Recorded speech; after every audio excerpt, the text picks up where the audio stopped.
그런데 이제 또 역시 우리 큰딸이 또 돌격대를 한 거예요.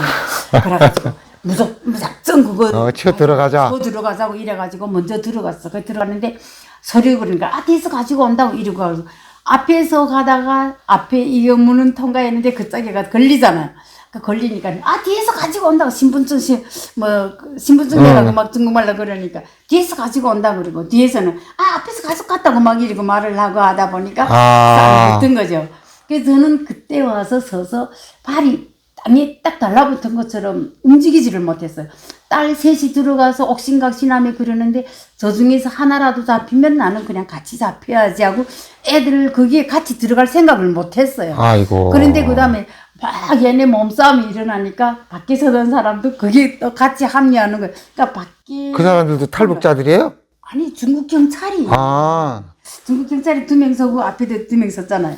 그래서 그 다음에 저는 뭐 누가 제재도 안 받고 유유히 들어가서 애들이 막 셋이 경찰하고 막 붙어가지고 뭐 단추 떨어지고 신발 뒤집 깨지고 막 잡아뜯고 하는데 같이 하고 들어갔어. 들어가고 보니까 뭐 막내 잡혔다 뭐 지면 소리쳐. 딱 보니까 하나는 끌려 나가는 거예요. 아이고. 그러니까 들어갔던 게 다 도로 나와가지고 다 같이 이래가지고 이렇게 다 내시고 와.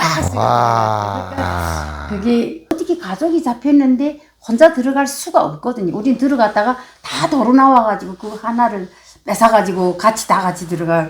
그래 들어가는데 그 영사님이 거기서 밖에서 막 소요가 일어나. 다 봤겠구나. 내가 보면서도 자기들은 개입을 못한대요. 건물 안이 그 마당까지 한국 땅인가 했더니 그 건물 안에 들어가야 한국 땅이래요. 예, 그래가지고 거기 딱 들어가서 우리 넷이 막 부둥켜하고 막 이렇게 하는데 그 영사가 딱 나오더니 성공했다고. 아니죠. 안심하십시오. 여기는 대한민국 땅입니다. 오, 눈물이 쑥 나갔네. 그다음에 통곡을 하는 거예요. 넷이 모여서. 딱 그때 점심시간이었단 말이에요. 그래서 그때 냉면을 뭐 4그릇 가져다 놓고 식사를 하라 근데 그 냉면에 젓가락을 우리는 열 생각도 못했어. 넷이 그냥 부둥켜안고 같이 울고 어쨌든 그렇게 해서 저희가 2002년 10월 25일 날에 영사관에 야, 대단하다. 한 3개월 있다가 1월 26일 날에 비행기 탔죠. 그래서 대한민국까지. 아이고, 축하드립니다. 이게 뭐, 한 20년이 지난데도 불모지 땅에서 또 다른 불모지 땅에서 가족 하나 안 잃고 오히려 식구가 늘어서 온 거 아닙니까? 네, 그렇죠? 그렇죠. 손주까지 생겨가지고 지금 한국에 온 거죠. 선주는 후에 데려왔죠. 올 때는 그 길이 어떤 길인지도 모르고 우리도 갈지 말지인데 선주까지 데리고 올 수가 없으니까 아이고 젖 먹는 애를 더두고 가서 영사관 안에서 부른 젖을 짤 때마다 울고 같이 또 부둥켜 그래 애도 보고프고 그래 어쨌든 그래도 한국에 와서 얼마 안 있어가지고 그래도 돈 좀 벌어가지고 갔다 왔다 수족을 하면서 그래도 다 데려오고 이렇게 해서 아이고 대단하다. 나도 대단하지만 뭐 10년 전에 이게 선배님들은 더 대단하셨네. 근데 제가 대단한 줄 알았는데요.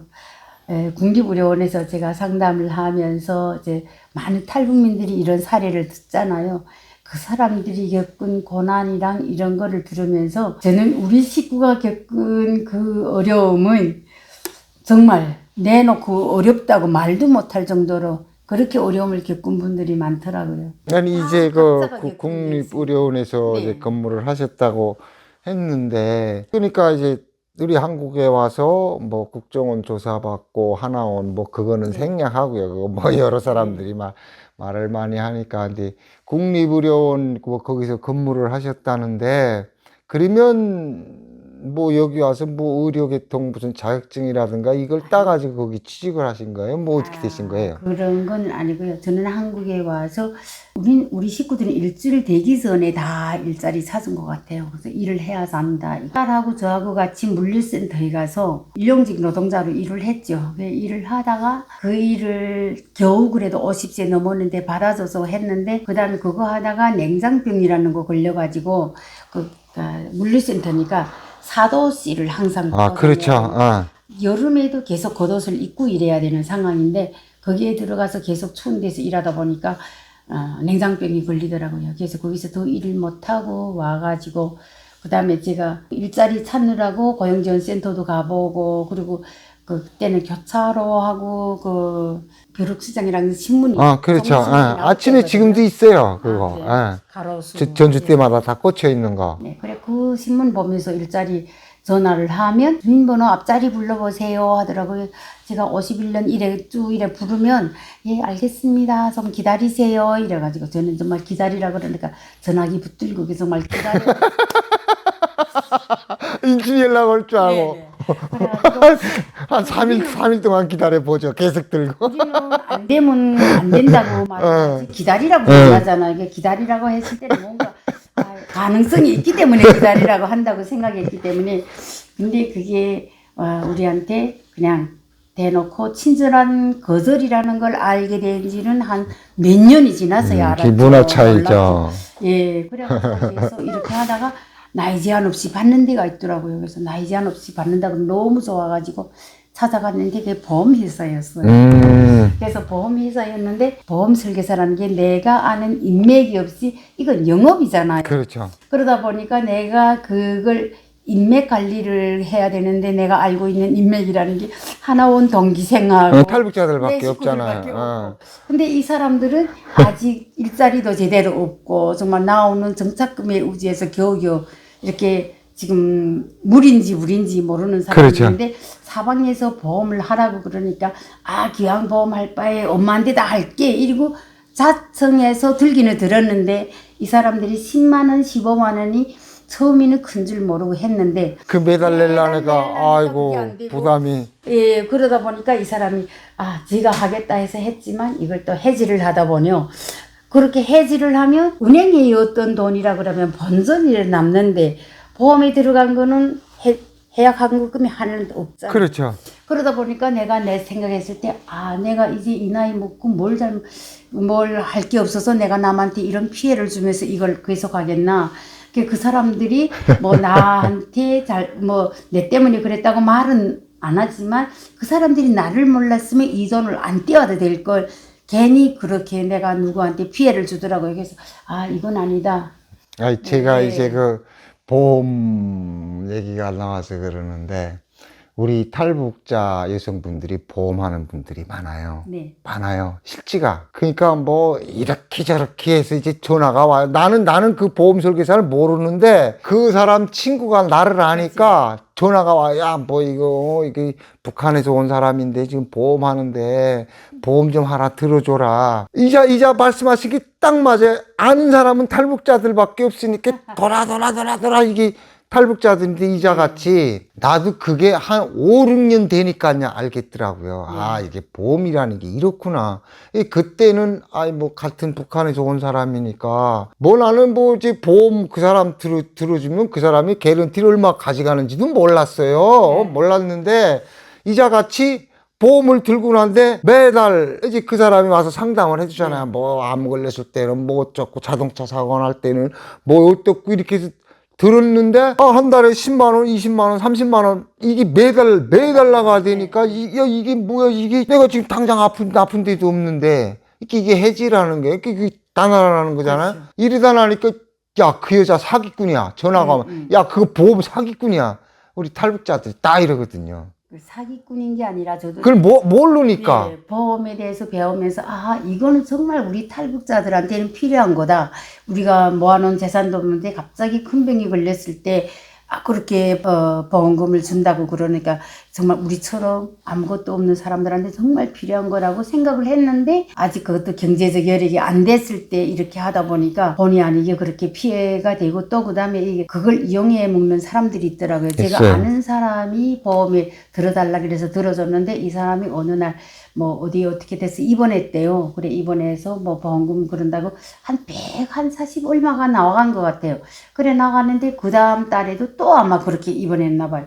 근데 그 사람이 전화가 온 거야. 재미 들었구만. 네, 언니 이게 왜 저번에는 내가 뭐 똑같이 뭐 열흘 동안인지 뭐 20날 동안 입원을 했는데 왜 그때는 140 나오더니 이번에는 120이야. 이러다가 점점 줄어들다가 뭐 마지막에는 안 될 거 아니냐 뭐 이러면서 전화 왔더라고. 그래서 내가 이번에는 또 어디 아파서 입원했는데 같은 거를 입원하고 무슨 어디 어떻게 했대요. 그래서 내가 말했어.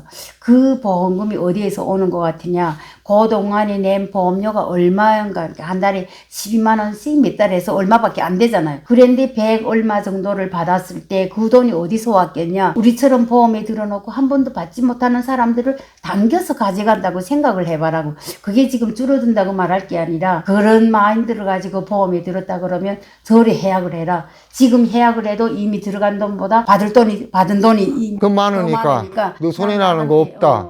그래가지고 내가 이걸 하면서 그게 정말 이렇게도 사람들이 이용을 하는구나 하니까 내가 본의 아니게 보험 사기를 하는 거 도와준 방조라는 그런 느낌이 되더라고요. 그러니까 오늘 이 자리를 통해서 네. 보험에 대해서 우리 탈북자들한테 한마디 하실 말씀이 있다면요. 꼭 하실 말씀이 있다면. 보험은 우리한테 반드시 필요해요. 필요한데 그게 자기 경제적인 능력을 봐가지고 적당하게 들어놓는 거지 그냥 좋다고 해서 무작정 드는 것도 아니고요. 그리고 제가 해본 경험이 의한다 그러면 저도 보험 많이 들었댔거든요. 근데 이제 나이 70 먹고 지금 거의 이렇게 좀 없애기도 하고 이렇게 하면서 하는데 물론 갑자기 어떤 병이 걸렸을 때는 그게 혜택을 볼 수는 있지만 무리하게 든다 그러면 경제적으로 너무나도 정말 손해를 많이 보더라고요. 그래서 보험이 들 때는 항상 심사숙고하고 자기 경제적 여력에 맞게 나를 따져보고 네, 적당하게 드는 게 좋겠습니다. 아이고 제가 지금 이제 보험 얘기가 나와서 이게 우리 여기 마성에 친구가 하나 있어요. 나하고 동갑인데 내가 그랬거든요. 보험 들어라 꼭. 다른 건 몰라도 실손보험이라도 들어라 이랬거든요. 얘는 나 지금 아프지 않는데 내가 보험사에 돈을 내가 왜 공짜로 갖다 줘 멍청하게 이러더라고. 그래서 야 그게 아닌 것 같은데 그러니 그거 뭐 본인이 그렇다니까 그랬는데 와이프가 암이 걸린 거예요. 와이프가 암이 걸려가지고 그 보험 들어라 할 때는 안 들더니 암 걸린다 보험 들면 그 누가 들어줍니까? 그래가지고 야 내가 그때 그거 너 말 듣고 그 보험 들걸. 암 걸렸다고 수술비 다 대죠. 간병비 다 대죠. 생활비까지 대주는 그 보험 설계가 얼마나 잘 돼 있습니까? 근데 이제 와서 암만 후회한들, 뭐라냐고. 그러니까 이제 와서 불평불만을 하는 거예요. 이거 말이야. 이 탈북자들이 이렇거든요. 그러니까 이제 여기 먼저 오신 선배님께서 이제 보험 난 7개월을 하셨다니까. 혹시 이 방송을 보시면 이제 선배님께서 말씀하시는 그거를 명심해서 들었다가 꼭 그대로 하세요. 성공하신 분이니까. 해줄 말씀이 있다면 뭐가 있을까요? 저희가 한국에서 와서 보니까 정말 제일 좋은 게 이 보험 제도라. 보험 제도죠. 예. 그러니까 국민건강보험도 이미 잘 돼 있지만 그래도 개별적으로 보험에 들어가는 개인 보험들이 너무 중요해요. 근데 정말 어떤 병에 걸렸을 때 보장 금액이 엄청 그렇죠. 크잖아요. 그냥 우리처럼 모아놓은 돈도 없고 금방 이래 왔던 사람들이 정말 이런 큰 병이라다 걸리면 이 보험 혜택이 정말 크겠다고 저도 생각했기 때문에 보험은 정말 필요한 거다 생각하고 보험 설계사 공부도 했고 그랬는데 이제 이 보험도 동전이 양날처럼 그렇겠죠. 양면처럼 장단점이 있어요. 그래서 보험 설계사마다 다 좋고 다 좋다는 소리만 하지 그게 오랫동안 유지를 못하면 어떻게 경제적으로 손해를 보는지 이런 건 안 알려주잖아요.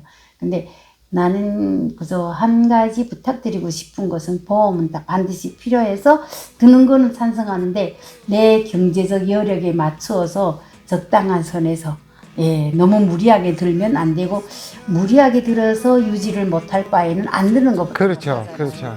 그래서 그런 것만 지키면 그래도 지금 나오는 암보험 같은 것들은 비싸지 않아요. 그래서 한두 개 정도는 반드시 들어놔야 되고